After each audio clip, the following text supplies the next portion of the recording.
Ọdịbendị dịlifa, ọdịbanyị dịlanyo, maka na ana m aba n'ọba egwu m. N'ọba egwu m. Ana m aba n'ọba egwu m. N'ọba egwu m. Igbo bụ Igbo, Igbo afọ mụrụ mụ, Igbo njeko, Igbo nje agala.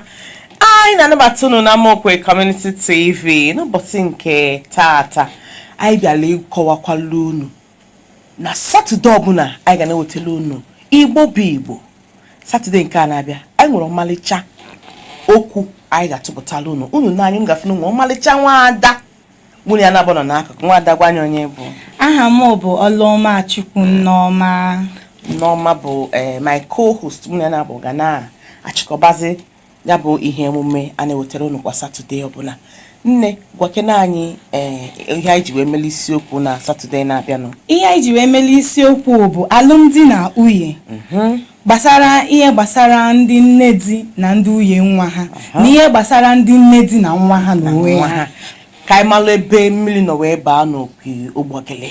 Ụbọchị Saturday ọbụla, cheta ka ịgbakwe Amaokwe TV maka iwetalụ gị ihe gbasalụ Igbo bụ Igbo. Ọ ka bụ onye nke gị Ọfọchidera Ujunwa ya na Ọlụọma Chukwu Nneọma.